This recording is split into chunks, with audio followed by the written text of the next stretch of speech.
سوچئے ایک ایسی جگہ جہاں ہر روز ہزاروں انسان اکٹھے ہوتے تھے، صرف یہ دیکھنے کے لیے کہ کیا انسان زندہ رہتا ہے یا پھر مارا جاتا ہے۔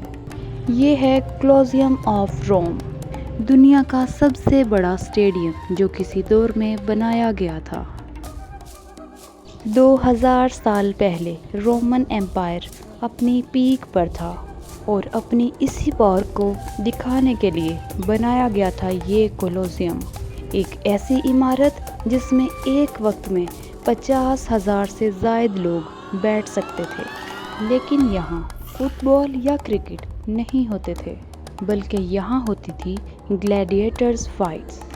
یہاں گلیڈیٹر سے مراد وہ لوگ ہیں جن کی زندگی کی لڑائی ایک کھیل یا تماشا بن جاتی تھی، کبھی تو گلیڈیٹر ورسز گلیڈیٹر اور کبھی انسان ورسز جانور۔ اور سب سے شاکنگ بات تو یہ تھی کہ جانور جو لڑائی کے لیے آتے تھے انہیں یا تو افریقہ سے لایا جاتا تھا یا پھر مڈل ایسٹ سے۔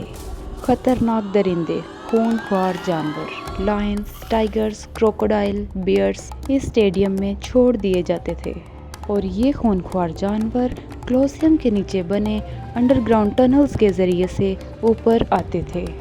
ٹریپ ڈورز اور لفٹ کا سسٹم اتنا ایڈوانس تھا کہ دیکھنے والا بس حیران ہی رہ جائے۔ ایمپررز اس شو کو اسپانسر کرتے تھے تاکہ لوگ فری میں ان شوز کو دیکھ سکیں اور بدلے میں انہیں ووٹ دیں۔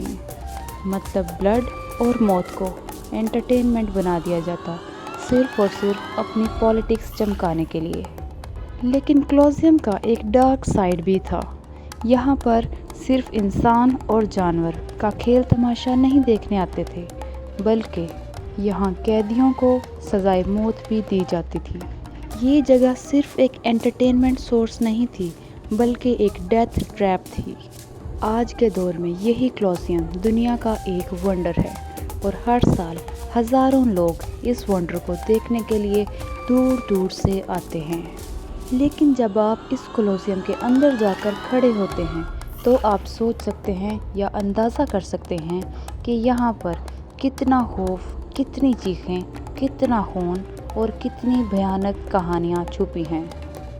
کہا جاتا ہے کہ آج بھی کولوسیوم کی انڈر گراؤنڈ ٹنلز میں سے عجیب و غریب آوازیں آتی ہیں۔ کہا جاتا ہے کہ آج بھی گلیڈیٹرز کے خون سے بھیگے ہوئے پتھر اپنی اپنی کہانیاں اس کولوسیوم میں بیان کر رہے ہیں، اور کچھ لوگوں کا ماننا ہے کہ ان کولوسیوم کے اندر گلیڈیٹرز اور کچھ جانور ایسے بھی بھٹک رہے ہیں جو اب تک اپنی لڑائی جیت نہیں پائے۔ ایک تھیوری کے مطابق اس کولوسیوم کو صرف انٹرٹینمنٹ کے لیے نہیں بلکہ ڈارک ریچولز کو پرفارم کرنے کے لیے بھی استعمال کیا جاتا تھا، اور آرکیالوجسٹ کو آج تک کولوسیوم کے نیچے موجود کچھ ایسے چیمبرز کا پتہ نہیں چل پایا کیونکہ وہ پرماننٹلی کلوزڈ ہیں۔ ٹورسٹ اکثر اس بات کا ذکر کرتے ہیں کہ کولوسیوم کے اندر سے رات کے وقت تلواروں کے ٹکرانے کی آوازیں آتی رہتی ہیں۔ یہ اسٹیڈیم دنیا کے لیے تو ایک ونڈر ہے، لیکن ابھی تک یہ ایک انسالوڈ مسٹری بھی ہے۔ کولوسیوم کے ایرینا کو پانی سے بھر کر چھوٹی موٹی بیٹلز کی جاتی تھیں جنہیں فیک بیٹلز بھی کہا جاتا تھا، ریئل شپس اور ریئل سولجرز کے ساتھ، لیکن ان فائٹ کے نتیجے میں ہونے والی ڈیتھس بالکل اصلی ہوتی تھی۔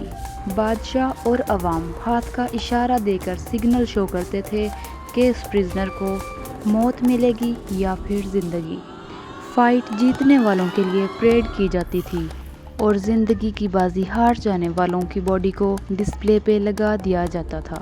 اس کولوسیوم کے اندر ریئل اور فیک قسم کے سیٹس بھی لگائے جاتے تھے تاکہ ایک پورا سین کریٹ کیا جا سکے جنگل، فیک روئنز، سٹیز یا شپس کے لیے، اور کبھی کبھی فائٹ کے لیے بلائنڈ فورس بھی یوز کیے جاتے تھے۔ یہ کولوسیوم صرف ایک اسٹیڈیم نہیں بلکہ یہ تو ایک آئینہ ہے انسانیت کا، ہماری thirst for entertainment, politics and power کا، اور شاید اسی وجہ سے 2000 سال کے بعد بھی یہ اسٹیڈیم دنیا کا سب سے بڑا سمبل آف روم ہے۔ ویڈیو اچھی لگی ہو تو چینل کو لائک کر دیجیے۔ ایسی ہی انٹرسٹنگ اور انفارمیٹیو ویڈیوز دیکھنے کے لیے چینل کو سبسکرائب کر لیجیے۔